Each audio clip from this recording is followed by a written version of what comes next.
안데스, 세계에서 가장 긴 산맥. 적도에서 땅끝까지 남미 대륙을 관통하며 수억 년 생명의 이야기와 찬란한 문명의 정서를 담고 있는 곳. 그곳으로 간다.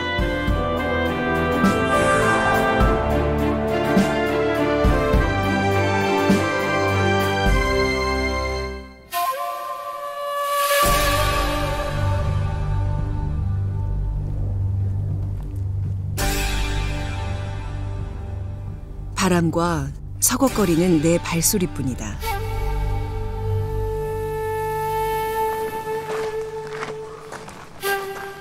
안데스가 내어놓은 황량한 사막.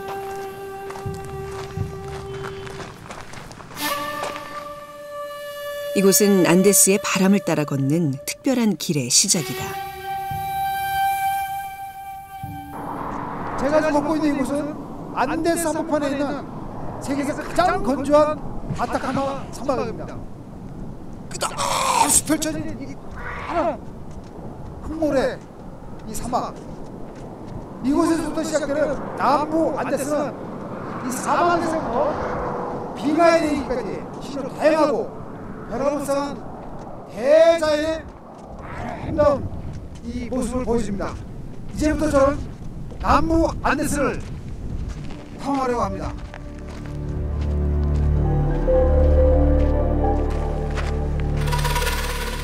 칠레 북부에 있는 아타카마 사막은 안데스 산맥을 따라 1000km에 걸쳐 뻗어 있다.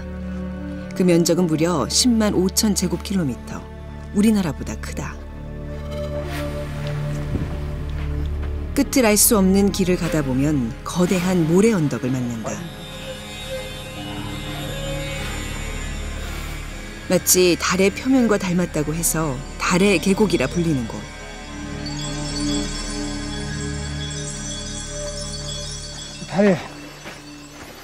달 계곡에 와 있는 것 같습니다. 지금 제가 지금 달을 탐사하는 것 같습니다. 탐사하는 그런 느낌이 듭니다. 달 표면을 지금 걷고 있는 것 같습니다. 달을 지금.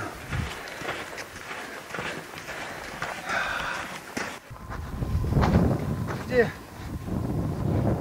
첨단 과학 장비로 인해서 우주 필요 없어요 이제.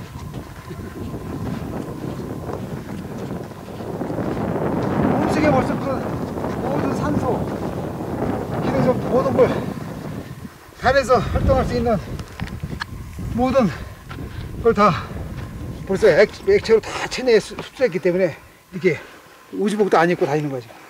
이거 보세요. 이거 발자국이 안 나오네. 실제로 달의 계곡은 미국 항공우주국 나사의 달 탐사 훈련지였다고 한다. 울퉁불퉁한 언덕들을 오르내리다 보면 깎여진 그 단면 사이사이 하얀색의 무언가를 발견하게 된다. 대단합니다. 수천 년 동안 비가 안 왔다는 건 아타카마 사막.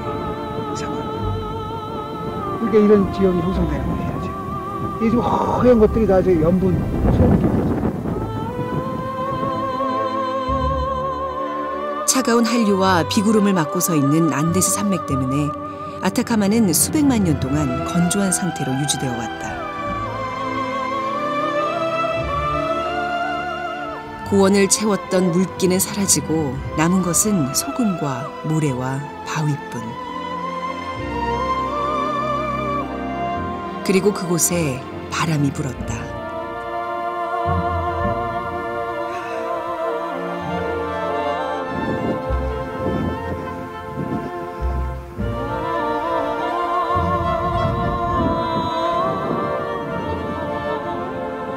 사막은 뒤틀리고 깎여 마치 이 세상의 것이 아닌 풍경을 낳았다.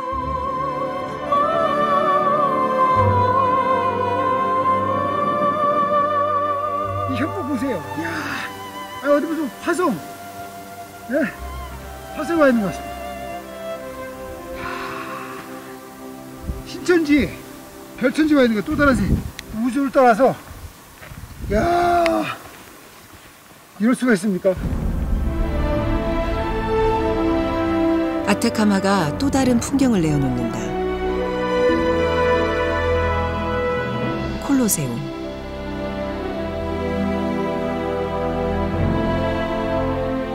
모래로 만든 콜로세움은 누구를 위한 경기장일까?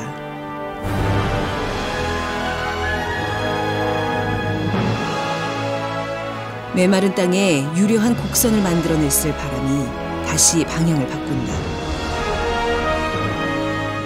안데스 고산 사이를 지나 먼 협곡으로 스며든다.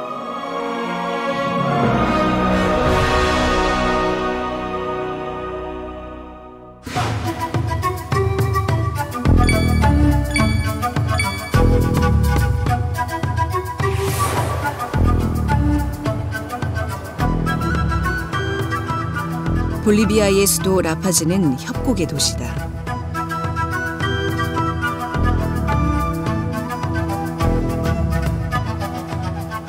(6,402m인) 일리마니 산이 호위하듯 서 있는 이 도시는 무려 해발 4,000m. 그래서 라파즈는 세계에서 가장 높은 곳에 있는 수도다.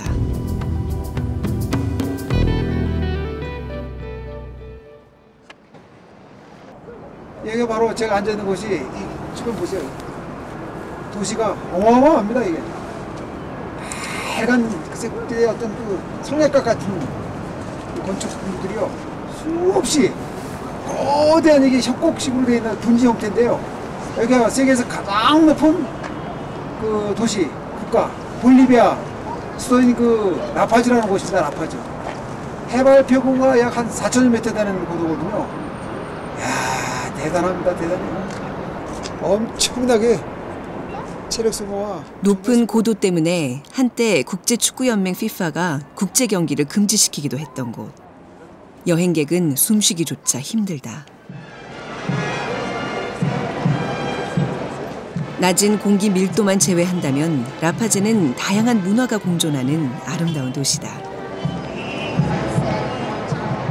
특히 남미 원주민들의 모습을 자주 만날 수 있는 곳이 라파즈이기도 하다. 이곳의 원주민 비율은 50% 이상, 남미 전체를 통틀어도 그 비율이 가장 높다.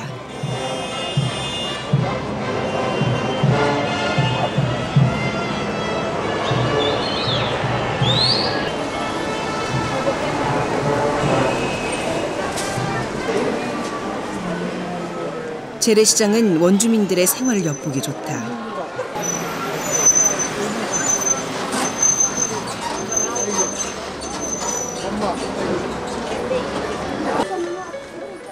그 중에서도 일명 마녀시장은 이곳에서 구할 수 없는 것은 볼리비아에 없다란 말이 있을 정도로 다양한 물품이 거래된다.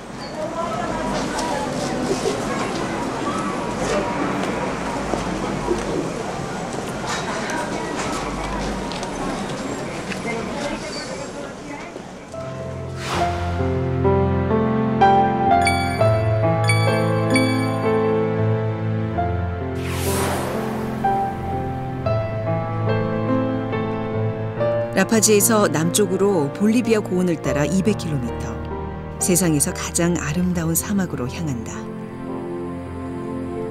와, 이 바람하며 이 그대로 펼쳐진 이 지평선하며 이 황토빛깔의 이 삭막한 황량한 이 흙모래 이 사막이 저는 마치 제가 놀랐던 다녔던 도전을 했던 히말라야 그 티벳 그 대고원의 그 넓은 고원의 황토빛깔의 그 사막을 지금 걷는 것 같은 그런 느낌입니다. 실제로 볼리비아는 남미의 티벳이라고도 불린다. 국토의 대부분이 산지인 내륙국가, 특히 서부의 대부분은 해발 4,000m대의 고원에 속해 있다. 그리고 그 고원의 한편에 바로 우유니 소금 사막이 있다.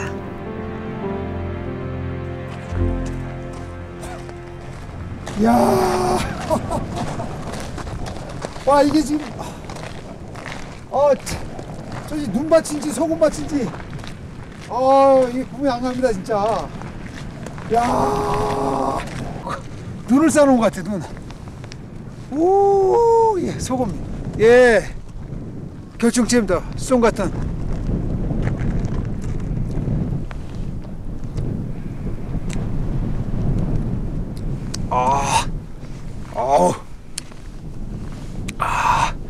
짭니다. 오, 마치 눈 같습니다. 야, 이게 지금 해발 3,650m에 있는 눈부신 소금 사막. 이게 크기가요, 티티카카 호수, 그 호수보다 더 크답니다. 저는 그 호수라고, 야, 이게 어떻게 호수냐라고 저는 반문하면서 그 바다라고 이렇게 할 정도로 크다고 생각했는데, 그게 약 한 8,300 제곱킬로미터 정도 되는 크기입니다. 근데 이곳은, 이 우유니 여못은 얼마나 크냐? 12,000 제곱킬로미터에 달하는 어마어마한 그 티티카카 바다라고 해서 그거보다 더 큰 거죠. 그러니까 이게. 우리나라 경기도보다 큰 우유니 사막은 수억 년 전 안데스의 융기에서 비롯됐다. 바다가 산이 된 것이다.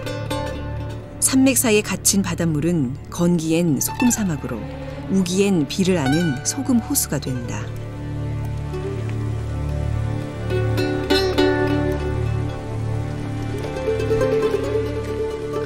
작은 구멍에서 솟아나는 지하수는 건기의 사막의 활기를 불어넣는 생명수.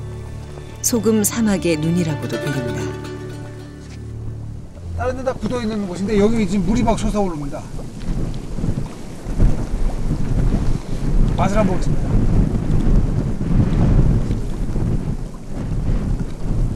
역시 짭니다.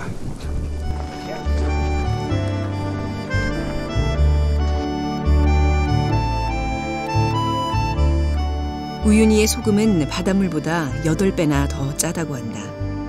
그 진한 소금이 겹겹이 쌓여 만든 사막. 바닥에 깔린 소금의 두께는 최대 120m, 전체 소금의 양은 100억 톤에 이른다. 이곳에는 소금뿐만 아니라 건전지를 만들 때 필요한 리튬이 전 세계 매장량의 절반이 묻혀 있다.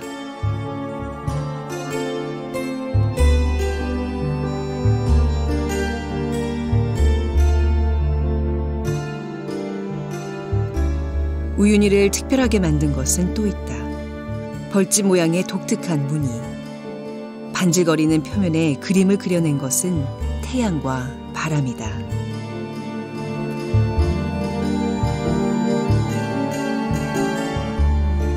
소금 호수의 표면은 건조한 바람과 뜨거운 햇살에 금세 말라 갈라진다. 그 갈라진 틈새로 아래쪽에 소금물이 올라와 다시 결정을 맺으면서 다각형의 모양을 만든다.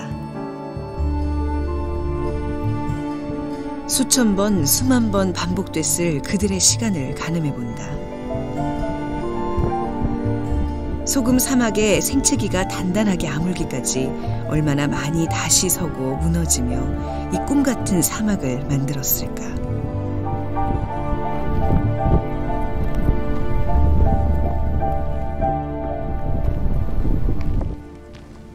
오우, 여기 또 뭐 구멍이 뻥 뚫려 있습니다. 야, 겨울철 얼음판에 구멍 난 것 같아요. 야, 근데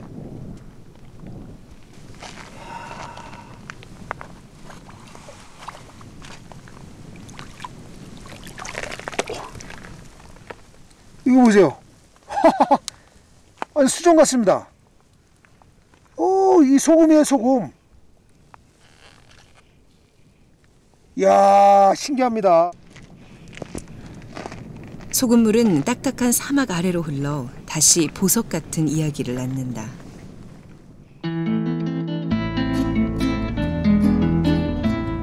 소금 사막은 달리고 달려도 끝이 없다.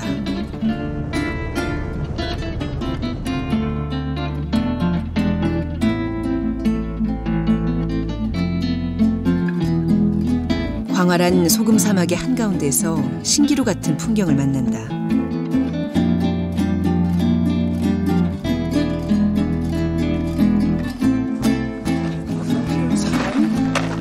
어떻게 살았지 여기? 이 다 바위로 만든 소형한 어부의 섬이다. 식수 물이 있나 여기?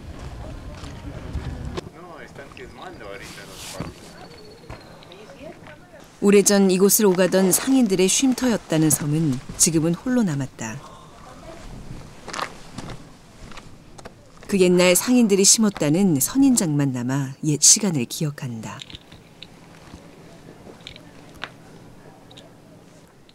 이게 몇 년이 되지 궁금하지 않으십니까? 이게 1년에 제가 알기로는 1cm씩 1년에 자란답니다. 그럼 이게 지금 수명이 얼마나 됐겠습니까? 참. 건조한 사막에서 수백 년, 선인장은 오늘도 지지 않고 꽃을 피운다. 오, 천국의 문 같습니다. 천국의 문. 야, 천국의 문. 이게 밑으로 연결되는 겁니다. 그 동굴로. 야. 문처럼 창처럼 열려 있으니 더 잘 볼 수 있을까? 어부의 섬은 그렇게 바다처럼 넓은 사막을 지키고 있다.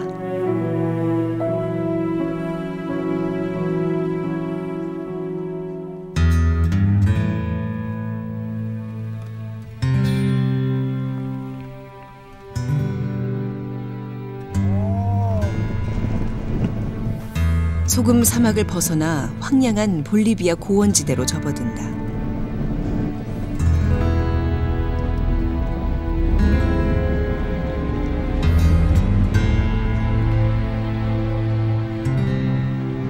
기괴한 모양으로 바위들이 줄지어 서 있다.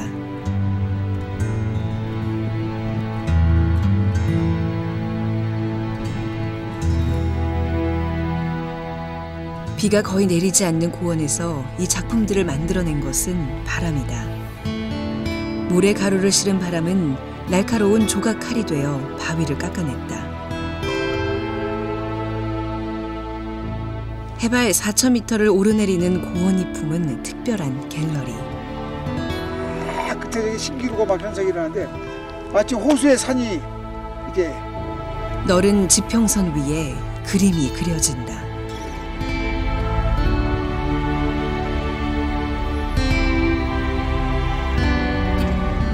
그냥 시야가 가슴이 팍 트이는 그냥 막 너무 좋습니다.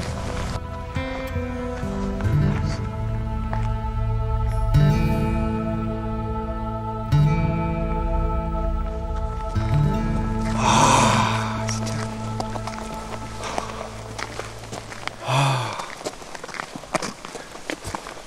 우선 눈이 막 시원하고 가슴이 확 트이는 게 너무 멋있습니다. 너무 좋습니다.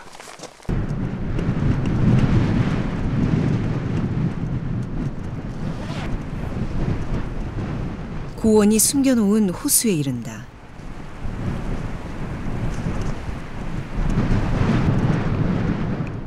호숫가를 거닐던 비쿠냐가 지구 반대편에서 온 여행자를 만난다. 안데스 산맥에는 이 세 가지 동물이 살고 있습니다. 안데스 산맥에 야마, 알파카, 비쿠냐. 근데 그 세 가지 동물 중에서 가장 높은 고도에서 사는 동물이 바로 이 비쿠냐라는 동물입니다. 저 동물. 비쿠냐, 알파카, 라마는 같은 낙타과로 안데스의 상징 같은 동물들이다.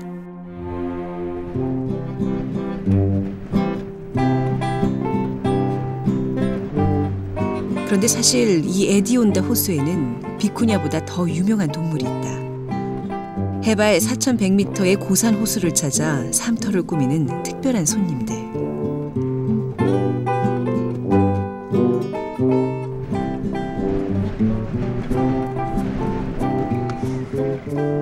막 그림 속에서 튀어나온 듯 고운 분홍빛을 자랑하는 플라밍고다.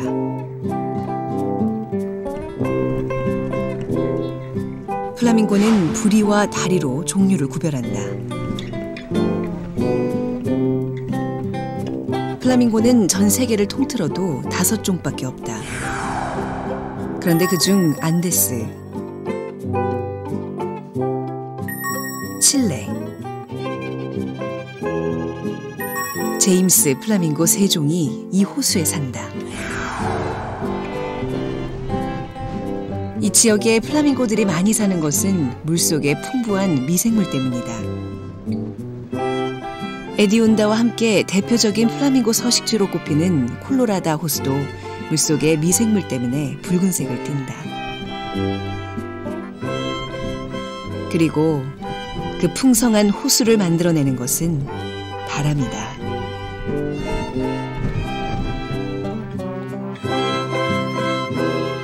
수면 위로 쉴 새 없이 불어대는 바람은 안데스의 광물질을 실어 나르고 호수는 그것을 품어 다른 생명들을 살찌운다.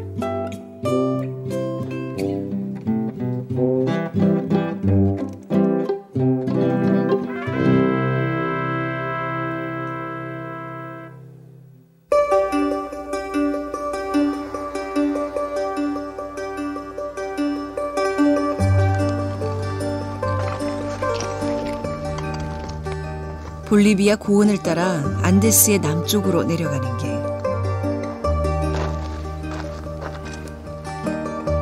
그곳에서 또 다른 사막을 만난다. 볼리비아 남서쪽에 있는 살바도르 달리 사막.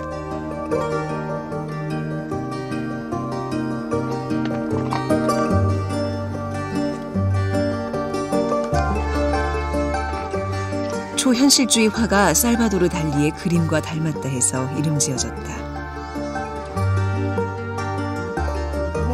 거대한 이 그림, 한 폭의 그림을 그림 속에 제가 지금 그림 속에 걷고 있는 것 같습니다.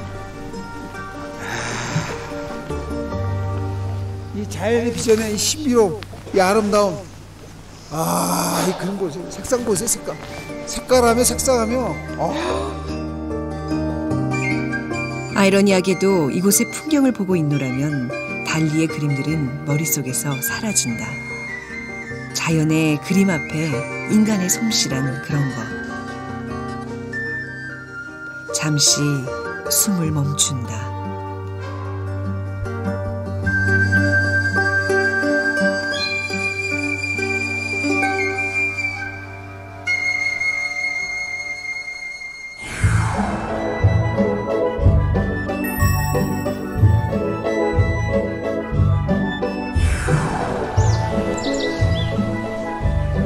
안데스의 고원을 지나 낮은 곳으로 내려선다. 칠레의 수도 산티아고 부근은 지중해성 기후에 쾌적한 도시.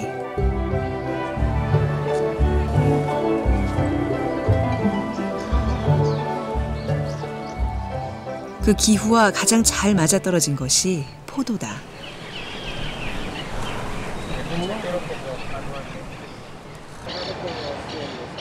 (16세기) 스페인에서 들여온 포도는 이곳을 세계적인 와인 산지 중 하나로 거듭나게 했다.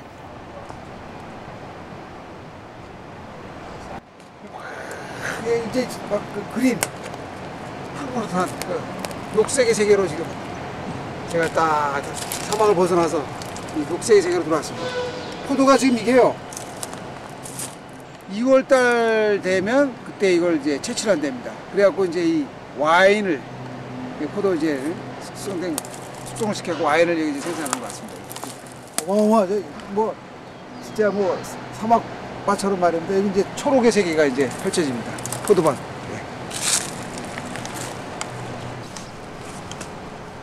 포도가 검게 익어갈 동안 무르익은 것은 풍성한 숲이기도 하다. 산티아고를 포함한 칠레 중부 지역은 초록의 숲이 아름다운 곳.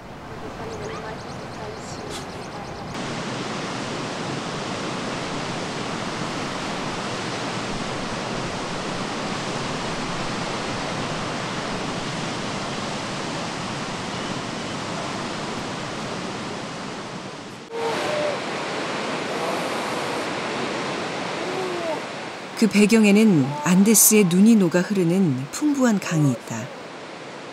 라하 폭포는 안데스에서 발원한 강이 만들었다.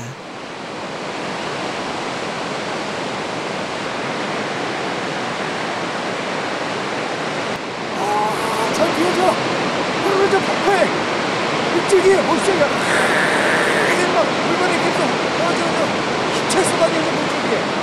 저 폭포의 물줄기 바로 저 안데스 산맥, 안데스 그 설산에서 넣고 비가 녹아서 흘러내리는 그 물입니다 지금.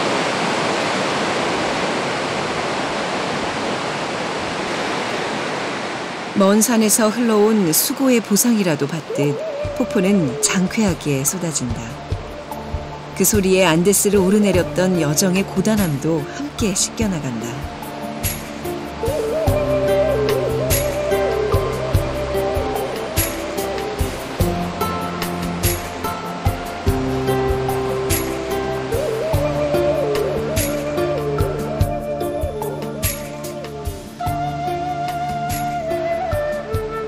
숲과 폭포에 안겨 쉬었다 간다.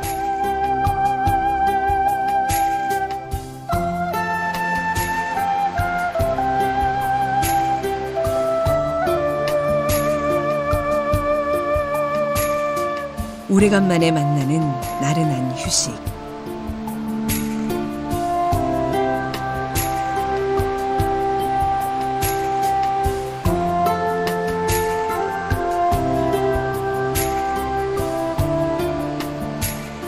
안데스에 따뜻한 축복이 내린 어느 행복한 오후가 지나간다.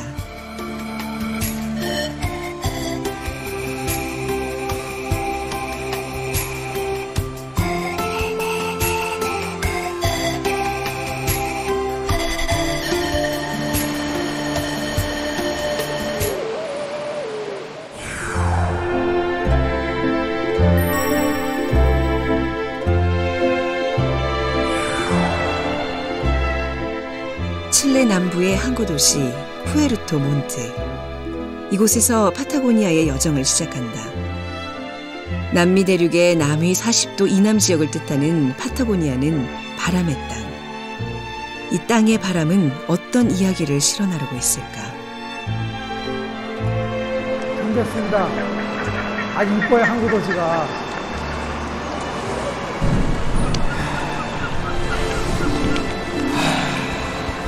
항상 내륙에만 있다가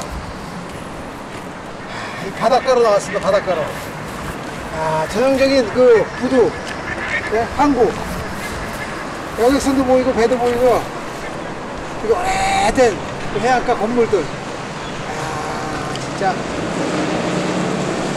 보시다시피 날씨가 이것이 바로 푸에르토 몬토 남미 안데스 파타고니아로 가는 이쪽에 길목입니다. 보시다시피 날씨가 이렇게 흐리고 이렇게 비가 내리고 이렇게 하는 것이 이게 해안가라서 기후 변화가 상당히 심합니다. 태평양에서 불어오는 그 바람이 말입니다. 안데스 산맥에 딱 막혀갖고 넘지 못하거든요. 그러면서 거기서 발생되는 이런 그 차가운 기후랑 만나면서 비나 눈이 이게 기후 변화가 상당히 극심한 곳입니다. 이쪽 지역이.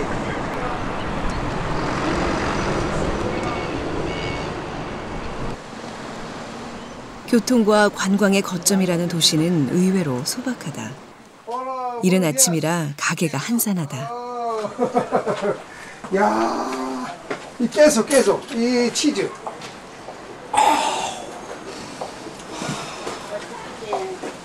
야, 이쪽에 이제 오늘 목축업이 발달돼가지고요.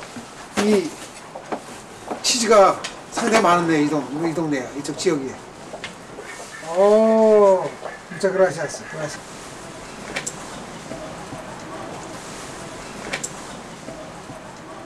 투박함 속에 숨은 깊은 풍미가 도시를 닮았다.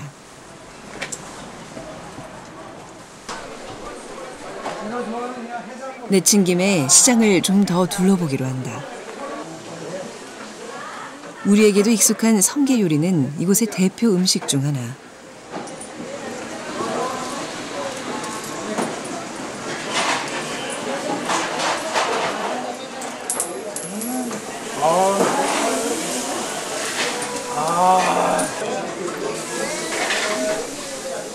해안 도시답게 풍성한 해산물 중에는 우리에게 익숙한 것도 제법 있다. 낯선 것을 발견하는 놀라운 만큼이나 익숙한 것을 만나는 반가움도 쏠쏠하다.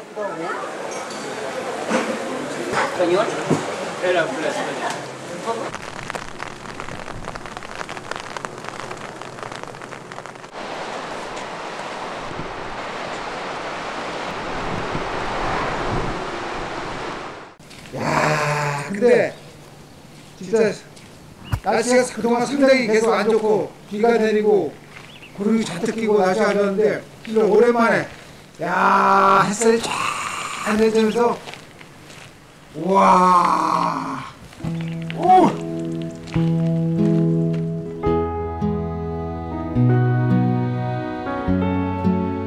칠레에서 안데스 산맥을 넘어 저 반대편 아르헨티나의 호수 도시 바릴로체가 있다.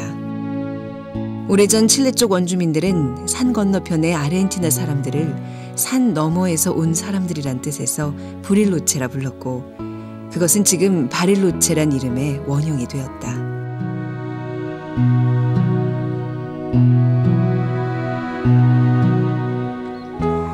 아주 구름 사이예요. 흰 구름 사이가 다 지금 저게 설산입니다. 설산. 안데산맥의 설산들인데요. 이 주변이 다 지금 구름 속에서 다 가려져 있는데 이 설산이 쫙 둘러 있는데 이 거대한 설산에서 높은 설산에서 눈과 빙하가 녹아서 흘러내린 물들이 이런 이 1000여 미터 해발 고도가 1000여 미터가 넘습니다. 여기 지금 이런 높은 고도에 이런 어마어마한 이 바다와 같은 이런 호수가 야 저쪽 나우엘 우아피라는 호수하고 이쪽이 모레네 요 바로 이 앞에 있는 게 모레네 호수입니다.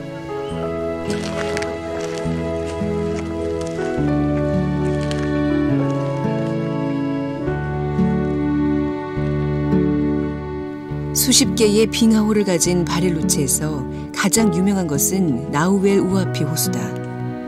크기는 약 550제곱킬로미터, 우리나라 서울의 면적과 맞먹는다. 바릴로체는 파타고니아에서 가장 아름다운 곳 중에 하나로 꼽힌다. 개가 그냥 뭐 으스스합니다. 와 날이 맑으니까 빨리 산들이 보이고 뭐 석양이 지는 게 너무 아름답습니다. 평온한 호숫가에서 하룻밤을 쉬어간다. 호수 너머로 펼쳐진 파타고니아의 산들. 내일은 파타고니아의 또 다른 얼굴을 만나게 될 것이다.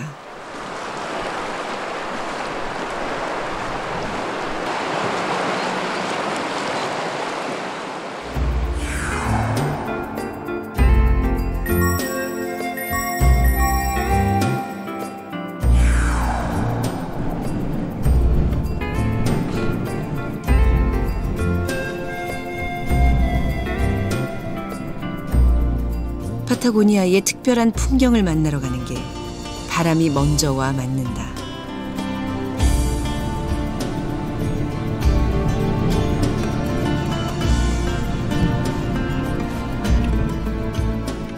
아마도 만년설을 인 저 높은 산에서 시작되었을 바람.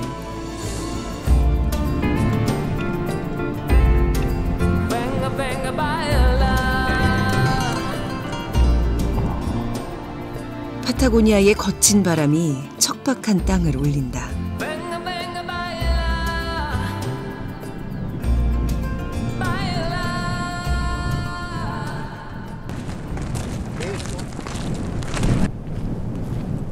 그 바람길의 중간쯤 오래전 빙하가 흘러내리며 만들었을 황량한 계곡이 있다. 오, 또 물이 흐르던 계곡 같습니다. 계곡. 그리고 그곳에서 오래전 멈춰버린 시간을 만난다.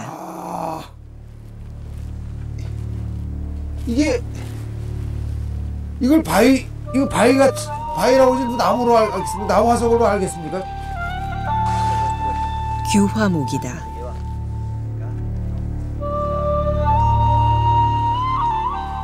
규화목은 나무가 돌처럼 변한 것. 공룡알 같아요.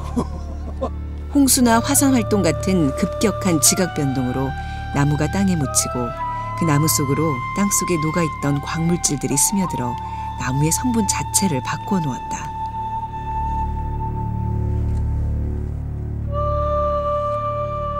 오, 기가 막힙니다. 이 날 때까지 다요.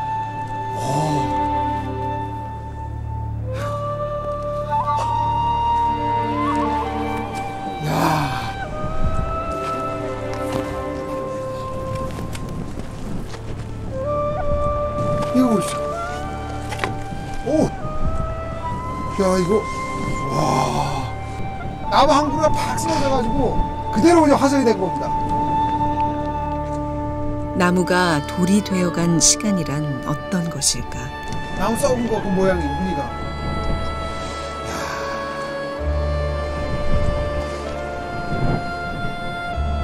그저 오래되었다 말하기엔 너무 미안한 이야기.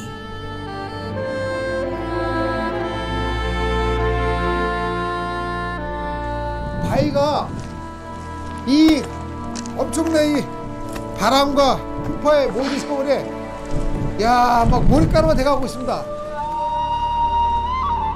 어떤 것은 멈춰서고 또 어떤 것은 끊임없이 변해간다.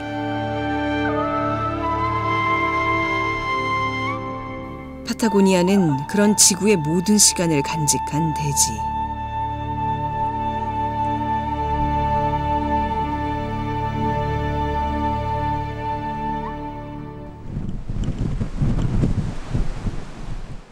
길은 엘 찰텐으로 들어선다. 야, 바로 산에 씁니다.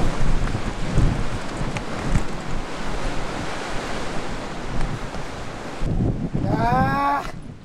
세계적으로도 손꼽히는 아름다운 봉우리 피츠로이로 향하는 길이다. 야. 오. 와.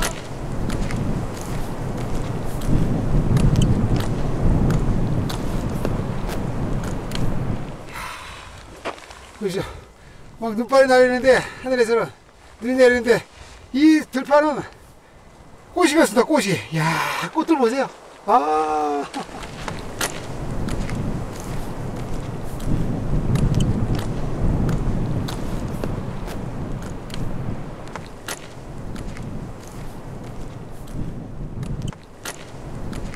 하루에도 사계절을 넘나드는 악명 높은 날씨는 오늘도 기세등등이다.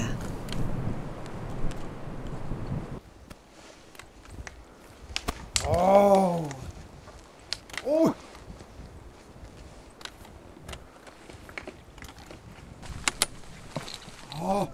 2시간여의 산행 끝에 전망대에 올라선다. 눈앞에 펼쳐지는 눈과 빙하의 산들. 이제 그 빙하지대가 보입니다. 에베레스트고 아이스폴 지대가.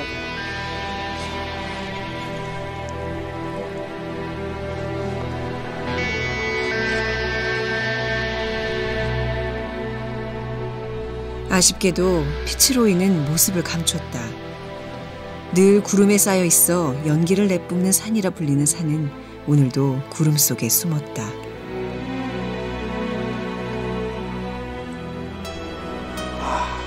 그 아쉬움을 뭐라 말할까.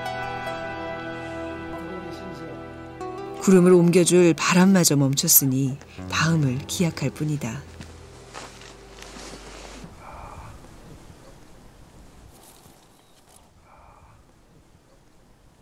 산을 내려와 빙하의 땅으로 향한다. 그 길에서 우연히 만난 동행자. 뭐죠, 흐려.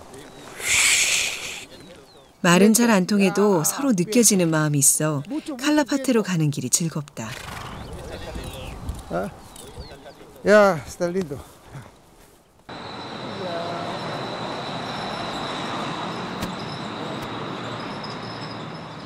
칼라파테는 페리토 모레노 빙하로 가는 관문 도시. 그곳에서 파타고니아를 이야기할 때 빼놓을 수 없는 한 사람을 만난다.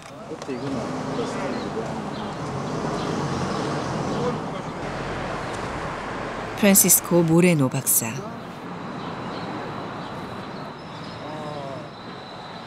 미지의 땅이던 파타고니아를 탐험해 세상에 알린 인물이다.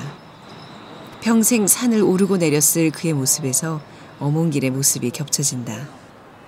페리토 모레노 빙하 역시 그의 이름을 따 명명되었다.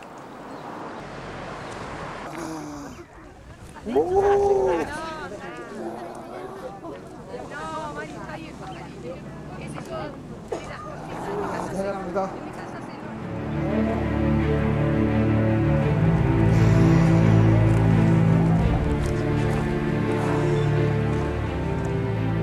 끝에서 차로 약 1시간. 드디어 페리토 모레노 빙하와 마주한다.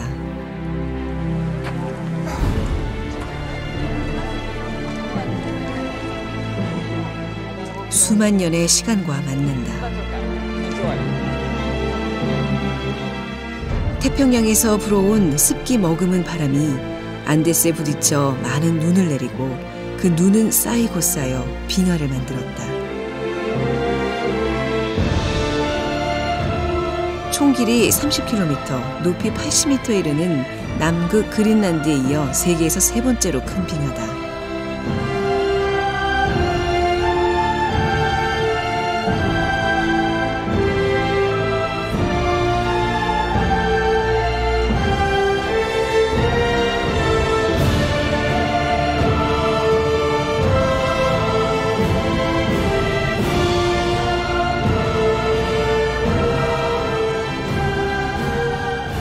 페리토 모레노 빙하는 계속 팽창해 연간 200m 정도로 이동한다.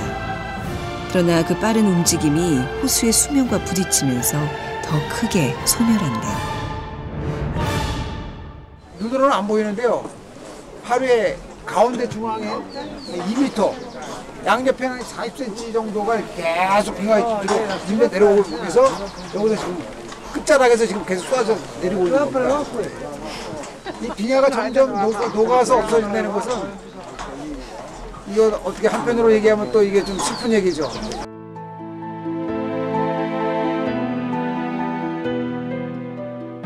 빙하가 만드는 슬프고도 아름다운 풍광.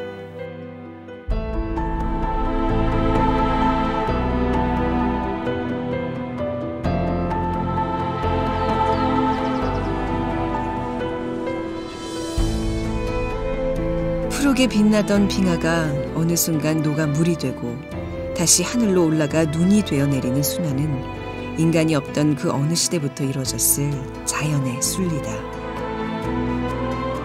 그 순간들이 행복하게 이어질 수 있느냐는 현재를 사는 우리의 의무. 파타고니아의 대자연이 우리에게 묻는 질문이기도 하다.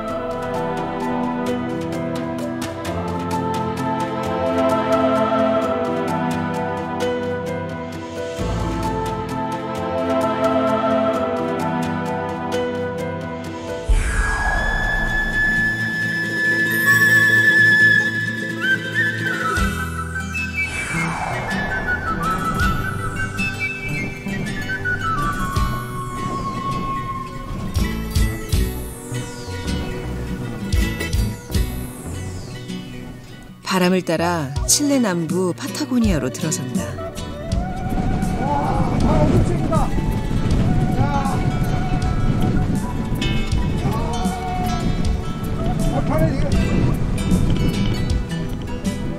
파인의 최고의 풍광, 토레스 델 파이네로 향하는 길.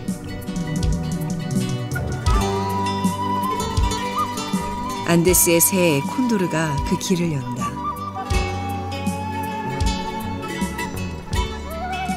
안데스의 끝자락 파타고니아의 거센 바람 앞에서도 한 점 흔들림이 없다. 이 엄청난 바람을 지금 맞으면서 지금 막 비행을 하고 있습니다. 이야, 저 파인의 상군하고 지금 너무너무 진짜 이야. 오, 파인의 상군이 바로 눈앞에 지금 뭐 지평선 끝에 여기 어마어마하냐. 야, 바로 지금 막 눈앞에 지금 막 대장관이 펼쳐져 있습니다. 야, 대단합니다. 웅장한 파인의 산군이 위치한 토레스 델 파인의 국립공원은 빙하와 호수, 강과 숲이 조화를 이루는 파타고니아의 명소 중 하나다.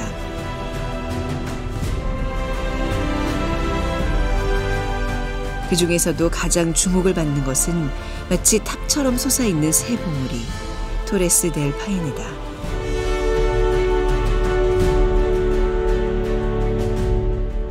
바람이 잠시 잦아든 길에서 평온한 초원을 만난다.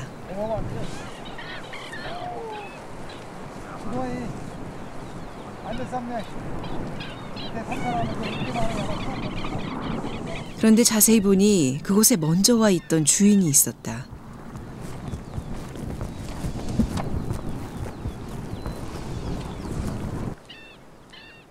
과나코다.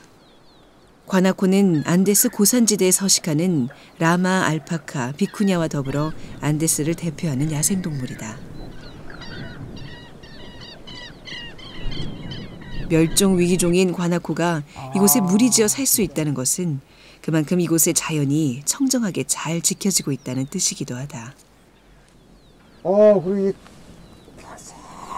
파란 파라이 구릉지대. 와, 그리고 자연 호수, 이 동물, 수백 마리 됩니다. 막 어마어마합니다, 이 벌판에. 야, 그 인간과 함께 어우러져 있는 지금 이 모습이 너무너무 아름답습니다.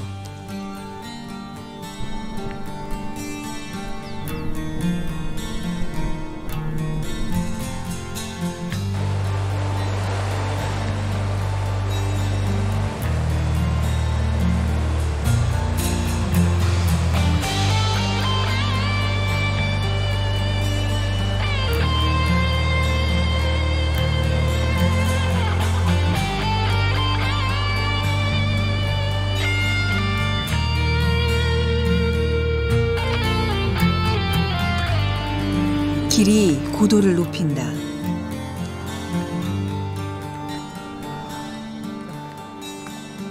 야, 진짜 하늘이 높고 하늘도 높고. 푸른 빙하호를 뒤로 하며 걸음을 재촉한다.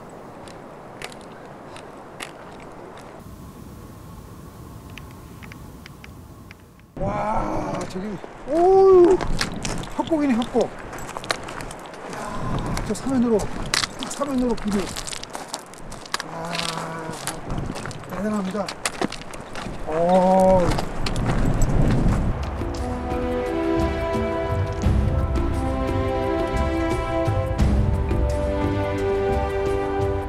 아센시오 계곡으로 접어든다. 그 옛날 빙하가 날카롭게 깎아냈을 계곡에 바람이 강도를 더한다. 파타고니아의 매서운 바람은 낭떠러지 길 위에도 찾아들어 안 그래도 조마조마한 길을 더 아찔하게 만든다.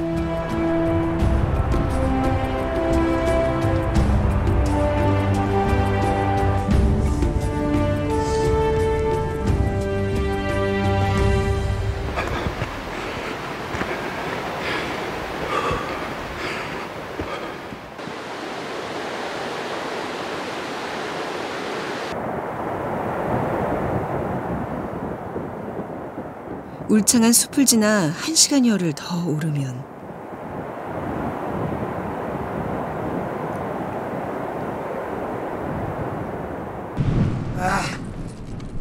드디어 토레스 델 파이네가 올려다 보인다.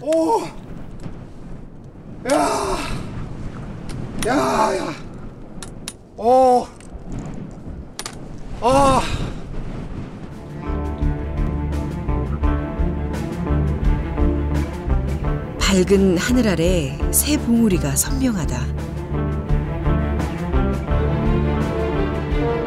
토레스 델 파이네는 푸른 탑이란 뜻. 푸르게 빛나는 빙하를 이고 있어 그리 이름 붙여졌다.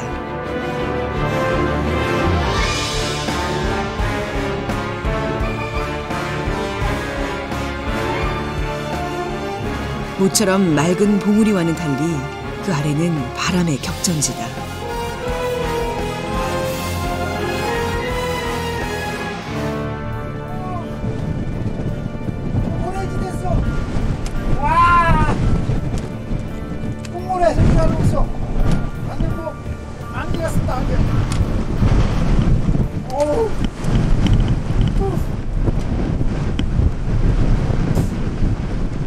막 모래 따라가.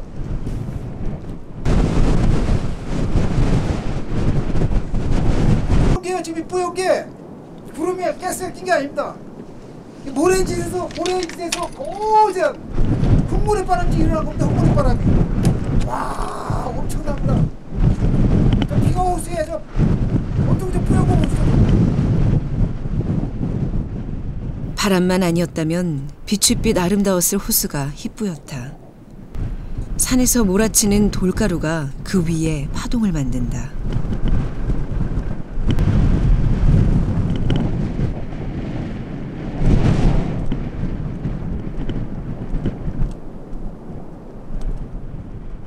와, 역시 이 바람의 땅 파타고니아.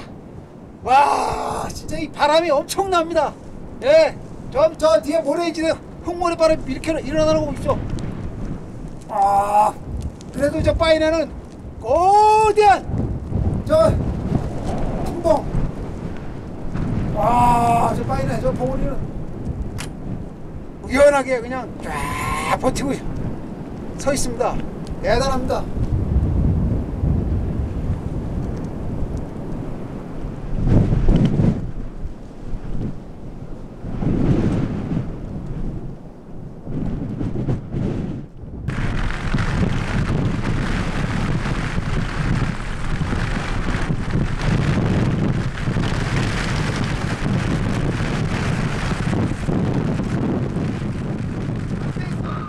내려서는 길.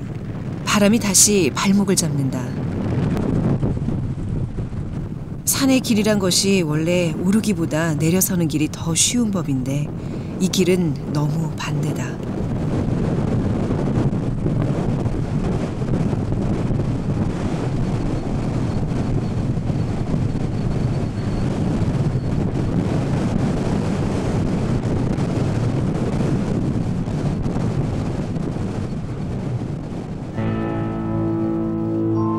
시속 90km로 불어대는 강풍은 눈앞의 절경에 감탄할 틈마저 주지 않는다.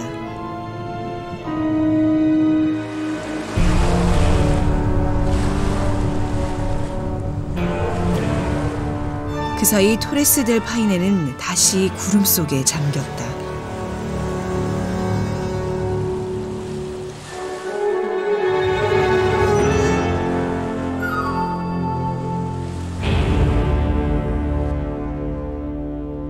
그 모든 것이 찰나의 꿈 같다.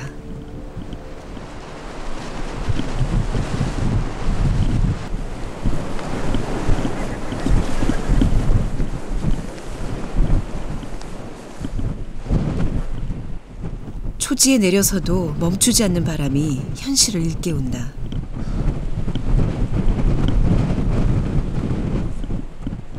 이제는 이 긴 여정의 마지막을 준비해야 할 때.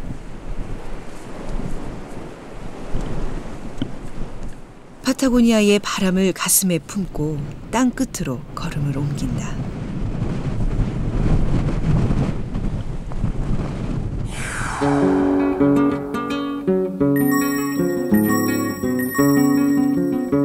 Caballo tordillo mío. 남이 46도에 위치한 푼타 아레나스는 남북으로 긴 칠레의 최남단이자 안데스의 최남단 도시다. Caballo tordillo mío, lo tengo en un alfalfar. Lo trajo por la mañana y se lo quieren almorzar. 푼타 아레나스가 처음 주목받기 시작한 것은 포르투갈의 탐험가 페르디난드 마젤란이 대서양과 태평양을 잇는 항로를 발견하면서부터다.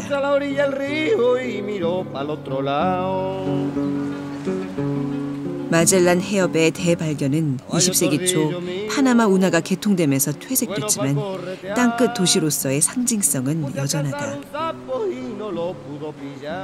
여행자들은 동상에 발을 만지며 다시 이곳으로 돌아오기를 기도한다. 그러나 언제 올지 모를 그날 대신 아무 사고 없었던 긴 여정에 감사한다.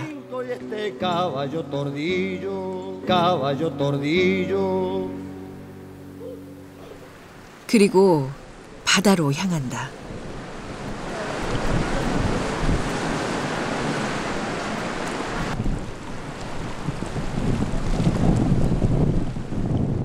태평양과 대서양이 좁은 해로를 통해 만나는 곳, 마젤란 해협이다.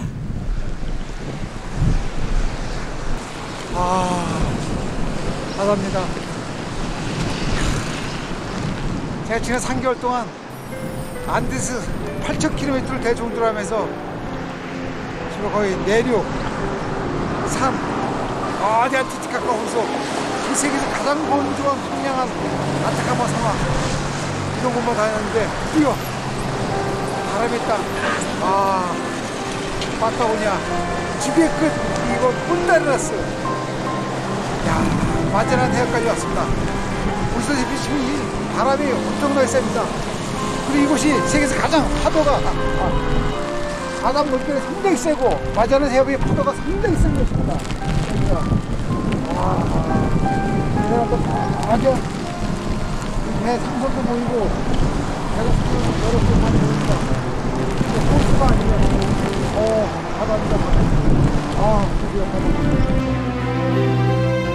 거친 바람에 바다가 출렁인다. 그 바다처럼 그동안 걸어왔던 길들이 눈앞에 일렁인다.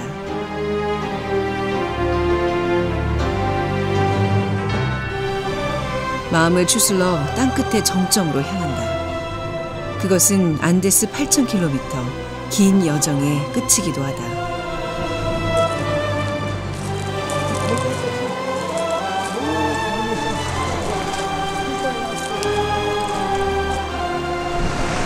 대단합니다. 이 나온 정도 엄청난 이게 항해를 한 것 같습니다. 오! 이야, 대륙의 땅 끝, 지구의 땅 끝. 참으로 먼 길이었다.